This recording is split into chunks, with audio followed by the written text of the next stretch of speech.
during this time period in relation to the coronavirus, you couldn't avoid it, right? It was on every television station, it was on every social media platform.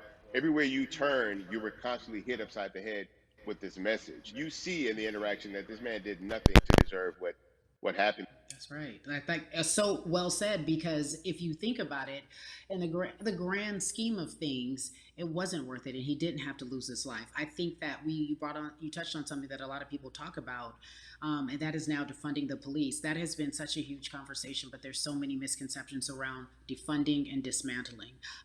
If you will, educate the audience. All right, so most people, when they hear the term defund the police, they tend to think of, oh, they're going to take away our police department. Nothing could be further from the point. Defunding the police means that in certain communities, even Houston, take for example, we had over $1 billion allocated to our police force. Now, what is that money being used for? Some of that money tends to be allocated towards riot shields, right? Pepper spray, right? That kind of thing.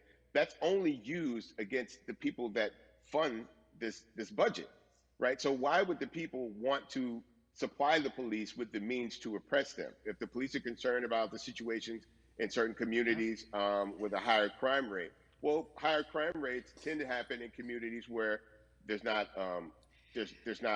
employment opportunities, right? There's not a lot of social services, and people are going to do what they need to do to take care of For themselves sure. and their families. When the community has more opportunities for employment, more opportunities for upward mobility, then they tend to be a less of a strain on the government. They tend to have a lower crime rate. And because of that, we'll have less need for the police in those communities. You are passionate about so many different things in terms of making sure that we are holding our leaders accountable. Talk to me about some of the other projects that you're working on. Well, right now, obviously, being a part of More Than a Vote is essential. We're dealing with primaries in this country right now.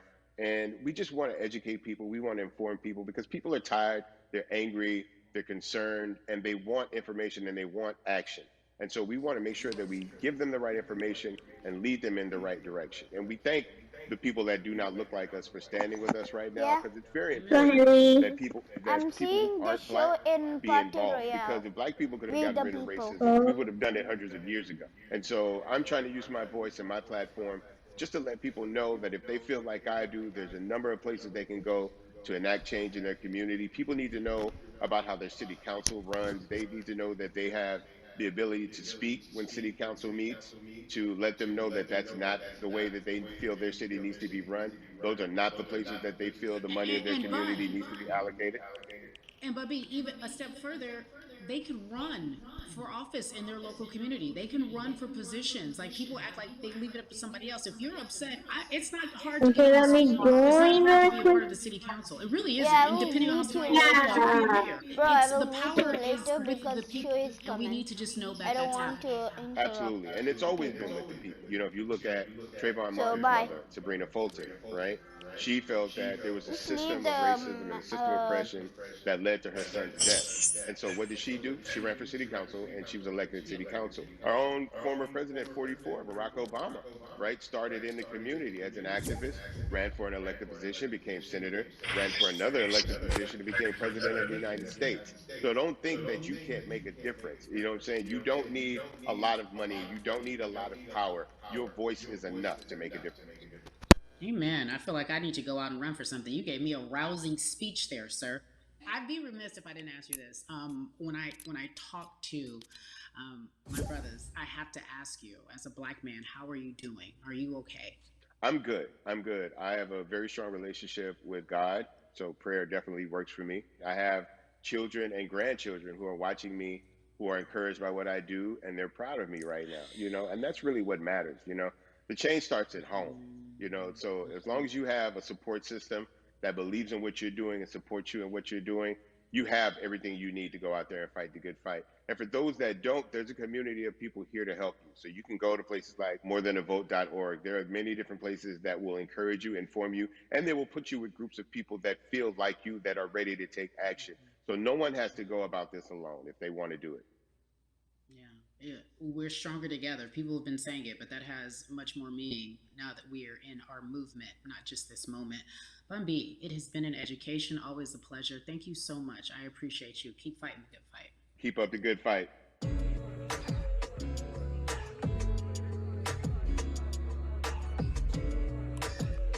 Yeah, la la. So our next guest, I have to admit, I'm a fan, but there are so many different people that we could talk to, and I thought it was so imperative that we speak with her. You know her as Molly on the huge, successful show Insecure, HBO's Insecure. She also has a comedy special highlighting her Nigerian roots, and she's an amazing podcaster. Let's welcome in Yvonne Orji, everyone.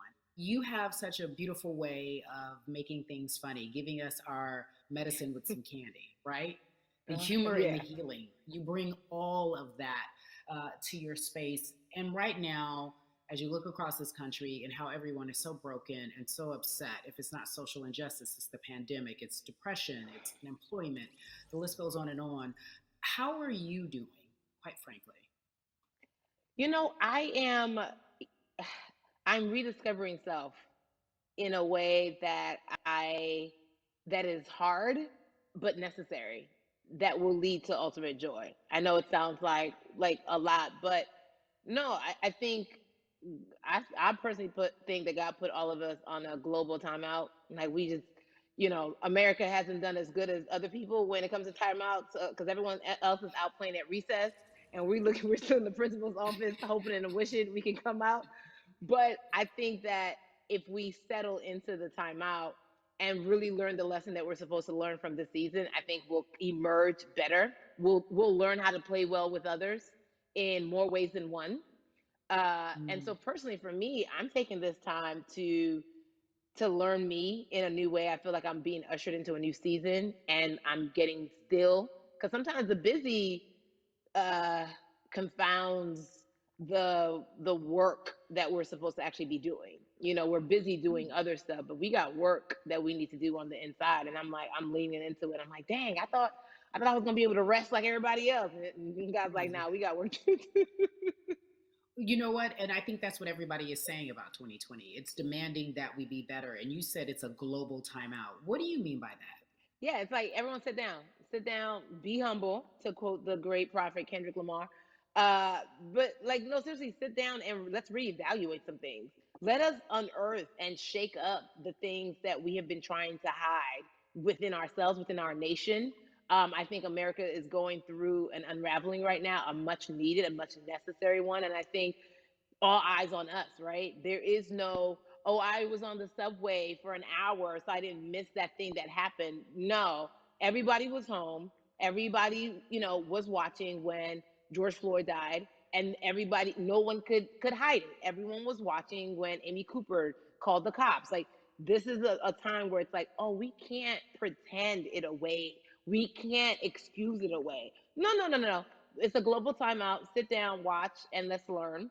And globally, it's like, hey, we were going business as usual, but it ain't usual no more. Like that's old. Anytime change occurs, it's very uncomfortable. And so right now we're sitting with we're getting we're getting comfortable with the uncomfortable. The minorities, we've been comfortable with being uncomfortable because that to me explains just the existence for whatever we want to do, how we break into our careers, how we live our lives, how we find ourselves one of the few or one of the first. And that's a lonely road. When you look at and when you talk about this global timeout, everybody had to pay attention to Amy Cooper, everyone had to pay attention to George Floyd. How is that helping us as a people, as a country during our global timeout? I think, well, one, we're not minorities, Carrie. You already know it. It's like these labels that they put on us. It's Yeah. like the same way of saying like black on black violence. Also, there's no white on white violence. It's branding, Yeah, right? great. It's all Yeah, branding. you're right. You're It's right. like white people kill white people every single day. So no, there is no black on black violence. And if you say black on black violence, well then let's brand white on white violence. Like I watch Mhm. Investigation Discovery. Ain't too many of us being featured. so, I just even like but to answer your question, what does that do? I think what everyone expected is what has happened in the past when the world was still open, right? In that, okay, you had everyone from Trayvon Martin to Castillo to Sandra Bland. You had all of these lives lost, and black people made some noise. We rioted, we got out in the streets, we started the Black Lives Matter movement, all of those things. And then white people kind of just like, oh, let's give them something. And then it's just like, Is it over? It's like Oscar so black. Okay, okay, good. We gave some Oscars. Are we good now? Like, are we even? Hmm. And it's now it's just Hmm. like, oh no, no, no, no, no. This is not about like a band-aid. It's like, yo, we might have to amputate the leg a little bit, but it's all right because we're gonna by amputating the leg, we're gonna save the body. Yeah. And so I think that's what's happening now. Like America is realizing, like, oh, black people aren't just making a little bit of noise. Like the protests are still out.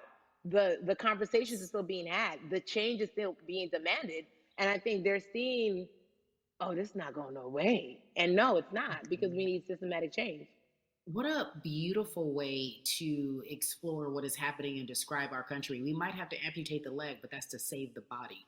That's what's happening right now. That's beautiful, Yvonne. And to that end, I have to ask you this because the way that we do that, we use our voice. And our voice right now in this world, in this country, is our vote. And everyone talks about voting and how important it is, but I feel like more than ever, we understand that it's not just about voting every 4 years for the man in office. It's about your local elections. It's about the mayor. It is about the district attorney, the people who have the power to bring charges against police if police brutality is an issue in your community. If you care about your school district, you can run for the school board. I ask this of you, right? Your parents are from Nigeria. You are Nigerian. You talk about that very lovingly. What does voting mean for you? I think voting is power. I remember, I became a naturalized citizen back in the '90s when because I was still a minor. My mom naturalized, and so we were able to do it under her. And just even that power of like we are American citizens and all the access that we have by being citizens. One of those accesses and those access to power being voting. It's a big deal. It's a big deal because not only are we do we have the opportunity to be in this country, but now we can be of the country. We can be of the systems. We can be of the rules. We can be of what it actually affords. But I think going back to your earlier comment about just the setup of systems, I think we are done a disservice. Either it's schools or whatever it is, and I'm not putting teachers on blast. I think teachers do a phenomenal job, but for some reason we do not, and give them all the raises. I know too many parents who are like, I might this child of mine, I do love them, but hey, who where can I drop them off? And I do think that there is a disservice done because, again, when we talk about them, to your point, we talk about every 4 years. It's important to vote for the presidency. We don't realize, like, oh, snap, we actually can vote about, like, how much our libraries get. It's like small things like that, but they make a big difference. When you think of voter suppression in this country, what does it look like for you? It's the systems. When we talk about voter suppression, we also talk about systematic racism, right? It's all the systems that set up, and we've normalized. Okay, maybe your job will give you a half day, or maybe you'll be able to get this luxury. It shouldn't be a luxury. It should be built into the system. It should be built into the fabric of how we vote. But maybe you'll be able to get this luxury in order to enable you to go vote. Think about everything disenfranchised, marginalized Black person has to endure in a day. So in a day, you need to get to work. If something happens to your car, if something happens to your child care, if something happens to, there's so many factors along the way that can send you into a tailspin as an American. And then you add on as a person of color. If you're just trying to get to vote and you already have to go through all of these hurdles and hoops in your everyday life, imagine the one day when your voice really is supposed to matter the most in this country. But then you also see all the times that you tried to have your voice matter and then it's been shut down, repressed, told it doesn't matter. And then you're kind of like, what's the point? How do we keep hope though? If I'm watching this right now, I want to I how do we as a people stay hopeful? How do we believe in the promise that these quote unquote forefathers have given us? Because have you met Black people? By default, like hope is infused in our DNA. Like you know what I'm saying? Like by like if we haven't been broken now through be it through You're right. slavery, through Give it to me. Give capitalism, it to me. through Give it to me. colonization, through Yeah, segregation, you're right. through Come, I mean, come, listen, come, come, black come. the history of Black people in this country is at one point we were 3/5 the people. Mhm. That's it. At one, That was a written